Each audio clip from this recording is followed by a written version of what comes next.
नमस्कार स्टूडेंट्स, कैसे हैं आप? आशा करते सब अच्छे ही होंगे। आज आपको लिए हम चैप्टर 3 लेकर के आए हैं। हालांकि हमारे पास 12th की पीडीएफ प्ले लिस्ट पड़ी हुई है। इसी के साथ साथ हमने फर्स्ट ईयर की भी प्ले लिस्ट, कई बच्चों की डिमांड थी कि वीडियो बना दिए जाए, तो हमने फर्स्ट ईयर की प्ले लिस्ट भी रेडी कर दी है। यहाँ पे आपको सारे क्वेश्चन आंसर मिलेंगे। अन्य विद्यालय के बच्चे भी देख सकते हैं, सीबीएसई बोर्ड वाले भी देख सकते हैं, क्योंकि यहाँ पे मैंने हिंदी और इंग्लिश दोनों का सारा लिया हुआ है। जो क्वेश्चंस आपके सामने हैं उनमें सारे क्वेश्चंस में हिंदी भी है और इंग्लिश भी है, ताकि आप बेहतर समझ सकें। आप देख रहे होंगे जितने भी कठिन वर्ड हैं हर जगह हिंदी भी लिखा हुआ है। और आप, हमें तो लग रहा है, आप जब नोट्स तैयार करते हैं तो नोट्स में हिंदी जरूर रखें, ताकि आप जो समझ रहे हो तो स्वयं भी हिंदी आप निकाल लें। तो यहाँ पे भी स्टार्टिंग हम यही करते हैं, डिस्कवरी ऑफ तट सागा कंटिन्यूस। तो ये कहानी जो होती है एक पुरानी कहानी होती है। यहाँ पे राजा टट की कहानी होती है। और राजा टट जो होते हैं ये 13 से 14 वर्ष के राजा होते हैं, मिनिमम 9 साल तक शासन कर पाते हैं। इनका जो साम्राज्य होता है मिस्र का सबसे पुराना साम्राज्य होता है, और ये जो है अपने वंश के अंतिम राजा थे।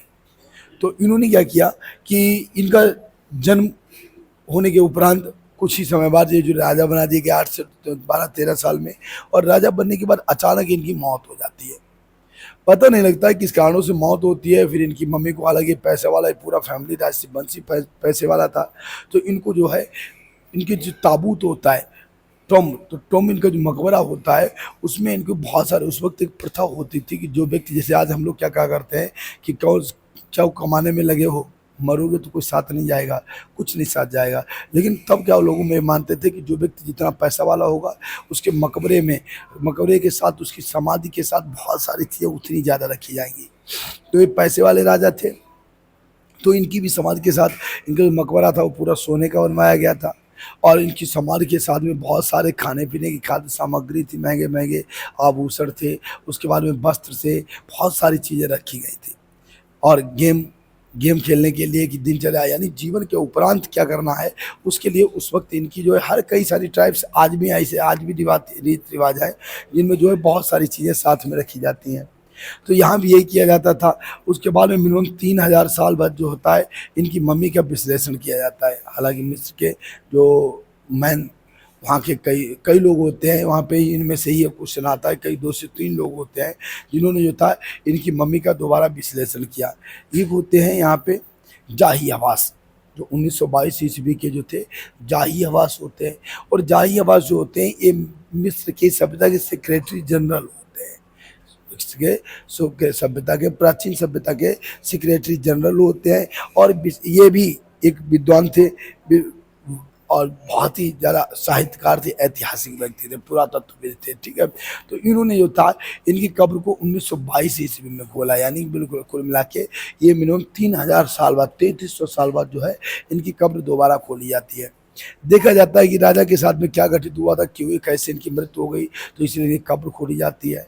अच्छा, इनका परिवार जो था वो फराहो परिवार था, फैरो भी बोल सकते हैं। तो फैरो फैमिली था। फैरो फैमिली में क्या था कि इनके यहाँ एक अभिशाप दिया गया था कि जो भी हम लोगों की मकबरे को छुएगा वो या तो बीमार हो जाएगा, या वो मर जाएगा, या उसे बहुत अधिक घाटा पड़ेगा।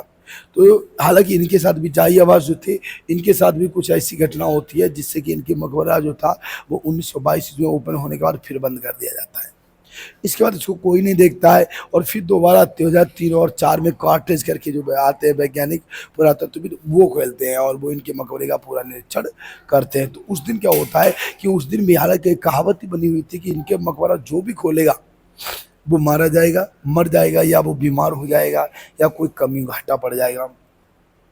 तो इसी कहावत के अनुसार जब जिस दिन इनका जो कार्टेज होते हैं, वो जिस दिन इनका मकबरा खोलने वाले थे 2005 ईस्वी में, तो ऐसी अवस्था में उस दिन पूरे दिन बहुत अधिक लोगों की भीड़ लगी रही।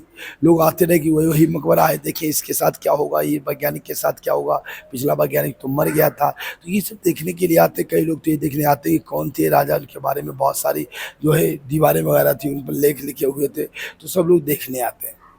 लेकिन कार्टेज नहीं डरते। कार्टेज इनका मकबरा खोलते हैं, मकबरे तो इस टाइप से इनका मकबरा बंद होता है। फिर उसमें से हड्डी जो है, सोना चिपक जाता है। 3300 साल पहले की बात थी, तो सोना वगैरह इनकी बॉडी से चिपक जाता है। ये हथौड़ा का प्रयोग करते हैं और सोने को बाहर निकालते हैं। बाहर निकालने के बाद इनकी हड्डियाँ चेक करते हैं, तो इनकी हड्डी में जो है पसलियाँ गायब होती हैं। पसलियाँ होती नहीं है ठोड़ी के नीचे, यहाँ पे हार्ड वॉन होती है, हार्ड वॉन भी गायब होती है। और इनकी मकबरे की जो है दयनीय स्थिति, इनकी जो बॉडी की जो है दयनीय स्थिति होती है। क्यों दयनीय स्थिति होती? क्योंकि इससे पहले लोगों ने, जिन्होंने भी इसको, जाही आवास ने भी खोला था और कई लोगों ने जिन्होंने इसे खोला तो उन्होंने कोई ध्यान नहीं दिया, इसको वैसे से बंद कर दिया। तो बहुत ही बुरी तरीके से इनकी डेड बॉडी बनी हुई थी। लेकिन हालांकि आज इनका सिटी स्कैन जब ये परीक्षण करते हैं तो उस दिन इनका सिटी स्कैन एकदम बंद हो जाता है। लोग डर जाते हैं, कुछ लोग मजाक में कहते हैं हमें लग रहा इनका अभिशाप जो है काम कर रहा है। लेकिन जब देखते हैं तो सिटी स्कैन मशीन में जो था उसमें धूल भरी हुई थी, उसको साफ करने के बाद सिटी स्कैन चालू हो जाता है और बहुत सारे इनके डायमेंशन फोटो जाते हैं। तो ये कुल मिला के इनकी कहानी थी और इनके बारे में जानकारी भी मिलती है, कोई विशेष इनके बारे में घटना घटित नहीं होती है। तो देखिए इसके क्वेश्चन आंसर क्या होते हैं। क्वेश्चन है हमारे पास, हाउ वाज द एटमॉस्फेयर। तो मैंने अभी आपको बताया कि जिस दिन की डेड बॉडी खोली जाती है, सिटी स्कैन होने वाला होता है, उस दिन पूरे दिन बहुत अधिक धूल छाई रहती है और पूरे दिन आंधी चलती रहती है। उसके बाद शाम के समय जब सिटी स्कैन हो जाता है तब उसके बाद धीरे धीरे आंधी भी शांत हो जाती है और धूल भी शांत हो जाती है। ठीक है, इन्होंने यही बोला, how was the atmosphere when touch body was taken for CT scan. तो सिटी स्कैन के लिए जब टट की बॉडी रखी गई तो वातावरण कैसा था। तो मैंने आपको इसके बारे में बता दिया कि धूल भरा वातावरण था। बस आप हिंदी तैयार रखिएगा, कैसे क्या लिखेंगे, the atmosphere was windy, windy में हवायुक्त, ठीक है, एंड डस्टी और धूलयुक्त। The atmosphere was windy and dusty, हवायुक्त और धूलयुक्त था। इसका नाम चाहे खाली टूट यहाँ लिख देना, टूट्स ऐसे लिख देना। वैसे इनका पूरा नाम था टूटान खामुन था, टूटान खामुन। ठीक है, इनके जो कई पूर्वज हुए हैं जिन्होंने, एक टूटान खामुन भी थे, उन्होंने क्या किया था, उन्होंने सूर्य की उपासना करवाई थी। उन्होंने क्या किया था, सारी मंदिर तोड़वा दिए थे, कहा केवल सूर्य का मंदिर बनेगा, सूर्य चक्र की वो लोग पूजा करवाते थे। ठीक है, तो टूटान खामुन, ठीक है, भगवान का उपासक इसको बोलते हैं। Mummy was taken for CT scan, इसीलिए इनका नाम टूट रखा गया था। शॉर्ट नाम इनका यही से टूट था, टूट बोल देना कोई बात नहीं। वेन क्योंकि वेन टूट्स बॉडी या mummy was taken for CT scan, जब सिटी स्कैन के लिए ले जाया गया तो दिन पूरा धूलयुक्त रहा, हवायुक्त रहा। Storm winds and dark clouds, पूरे दिन जो है बहुत तेज हवाएं चलती रहीं और डार्क क्लाउड्स बने रहे, काले काले बादल बने रहे। ठीक है, when Toots CT scan was completed, और जब इनका सिटी स्कैन कंप्लीट हो गया तो क्या होता है, सब शांत हो जाता है। इट वाज नियरली लेट, हालांकि थोड़ा देर हो जाती है। इन द इवनिंग, शाम के समय, the wind had faded away, और हवा धीरे धीरे कम हो गई। The wind had faded away, the clouds and dust storm had dissipated and dissipated में नष्ट हो गया। Clouds and winds but dissipated and the cold silent winter air lingered, और फिर वही धीरे धीरे ठंडी हवा जो थी ठहर गई। उसी सर्दी का मौसम था, जनवरी का मौसम था, तो बहुत ही सर्दी हवाएं चल रही थी। ठीक है, तो अब आप बता सकते क्या हुआ था उस दिन, एटमॉस्फेयर कैसा था, धूल भरा था और डस्टी सा विंडी था। ठीक है, पूरे दिन स्टॉर्म आता रहा, डार्क क्लाउड थे, लेकिन जब उनका सिटी स्कैन हो जाता है तो सब शांत हो जाता है। और उसके बाद में जो है धीरे धीरे बादल भी शांत हो जाते हैं, क्लाउड्स और डस्ट स्टॉर्म भी शांत हो जाता है और ठंडी ठंडी हवा भी रुक जाती है। ठीक है, क्वेश्चन नंबर 2 देखो क्या कह रहा है। What were the things buried with the Tut's mummy and why. Tut's की मम्मी के साथ में, टट की मम्मी में जो डेड बॉडी था उसके साथ में क्या हुआ था। तो क्या हैपेंड हुआ था, देखिए मैंने बताया कि डिकेट्स, जिसे मीन्स होता है मृत, was buried with everyday objects for use in the after life, अर्थात जीवन के बाद उसके साथ वाट वर थिंग्स बरीड, यानी टट के डेड बॉडी के साथ कौन कौन चीज़ें दफनाई गई।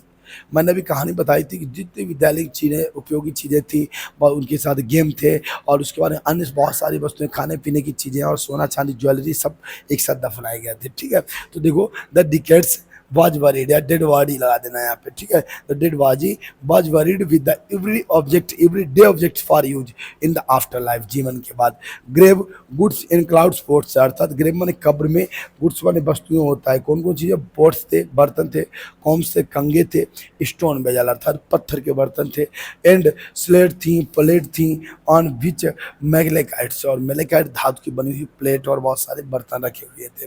द ग्रीन आई कॉस्मेटिक, और बहुत अच्छा अच्छा सौंदर्य प्रसाधन था, आंखों के लिए भी सौंदर्य प्रसाधन था, बाज ग्राउंड जमीन पर रख दिया गया था। तो इनके साथ में बहुत सारी चीज़ें रखी गई थी। देखा चलिए, many things of the eatable and for the fashionable were put with the dead body, ऐसे बना के आप लिख सकते हो। ठीक है, नोट कर लीजिएगा। फिर क्वेश्चन नंबर 3 पे आते हैं, नोट करिएगा जल्दी।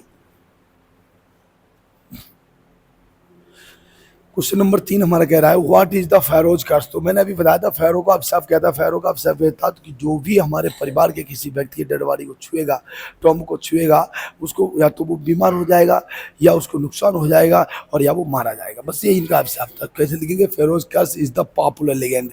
एक बड़ी किंवदंती बन गया था, प्रसिद्ध लोकप्रिय किंवदंती बन गया था। फेरोज कर्स वाज बिगन या become the popular legend that claims, जो दावा करता था, दैट दोज, वो व्यक्ति, who disturb the tombs of mummies of ancient Egyptian Feroz, जो फेरो परिवार के एंशिएंट इजिप्शियन, इजिप्ट मिस्र के परिवार के जो टॉम्ब को छुएगा वो क्या होगा, will be suffered with bad luck, या तो उसका भाग्य खराब हो जाएगा, इलनेस, या वो बीमार पड़ जाएगा, और इवन डेथ अथवा उसकी मृत्यु हो जाएगी। तो फेरोज डेथ ये था, अभिशाप कर्स ये था, बहुत ही पॉपुलर किंवदंती बन गई थी, लीजेंड बन गई थी, दैट की those who person who disturbs the tombs of the mummy of ancient Egyptian Feroz will be suffered with bad luck, ठीक है, इलनेस और इवन डेथ से अथवा उसकी मृत्यु हो जाएगी। तो इनका ये अभिशाप था। उसके बाद अगला क्वेश्चन पे आते हैं, बहुत सरल क्वेश्चन है, मैंने आंसर बहुत वीआईपी बना के रखे आपके लिए। नेक्स्ट क्वेश्चन हमारा देखो क्या कहेगा, हु वाज जाइयवाज। जाइयवाज कौन था, तो मैंने बताया सेक्रेटरी जनरल था, प्राचीन यानी एंशिएंट इजिप्ट हिस्टोरिकल हिस्ट्री से, ठीक है। तो प्राचीन ऐतिहासिक जो है मिस्र का जो है एक इतिहास वेदता था, और वह बहुत चिंतित इसलिए था कि mummy was in poor condition, mummy की बहुत ही दयनीय स्थिति हो गई थी। सिटी स्कैन मशीन वो भी फेल पड़ गई थी, उनकी प्रोटेक्स यानी सुंदर परफेक्ट जो है 3 डायमेंशनल फोटो देने में सिटी स्कैन मशीन भी फेल पड़ गई थी। इमेज ऑफ द मम्मी, तो कैसे लिखेंगे, जाही हवास कौन था, तो सबसे पहले इसके बारे में आप बताइएगा।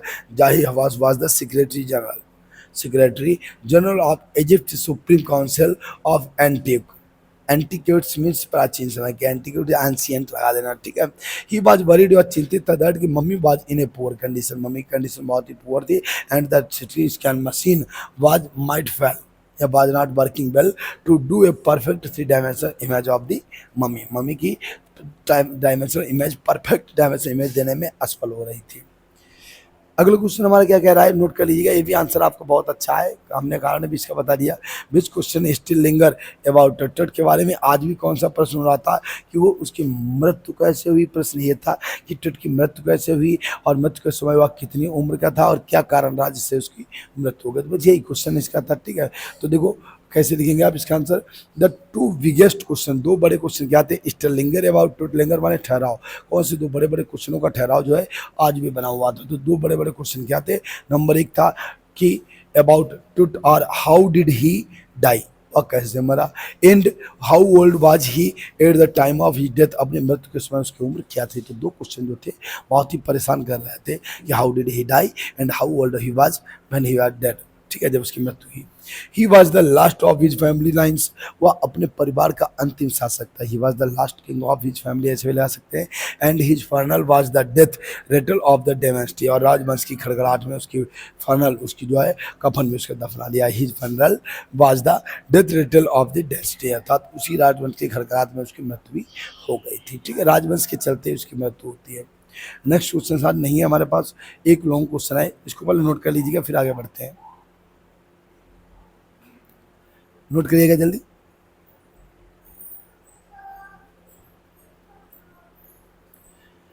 अगला क्वेश्चन कह रहा है व्हाई डिड अनलव why did Tut's body have undergo a CT scan. ये आंसर हम ऊपर ही दे दिए। कभी आपको हमने बताया है कि लॉन्ग क्वेश्चन कोई भी आ जाए तो आप उसी टॉपिक से 1 या 2 आंसर मिला के लिख दो, आपका एक लॉन्ग बन जाता है, ठीक है। तो why did Tut's body have undergo to CT scan, क्यों गई थी, तो सिटी स्कैन जब कंप्लीट हो गया तो क्या होता है, धीरे धीरे बहुत लेट हो पाया था, ठीक है। दूसरी बात क्या होती है, धीरे धीरे हवा भी शांत हो गई, तूफान भी शांत हो गया, कोल्ड साइलेंट विंटर जो थी एयर लिंगार्ड वो भी धीरे धीरे रुक गई थी। व्हाट रिजल्ट डिड इट याइल्ड, और उस वक्त क्या परिणाम हुए, तो परिणाम ये होता है कि हालांकि उसने क्रॉस सेक्शन 1700 इमेज भी दिए थे, पहले तो रुक गई बॉडी, उसके बाद उसने 1700 इमेज दिए थे। तो कैसे लिखेंगे आप, आंसर इसका शुरू करिएगा।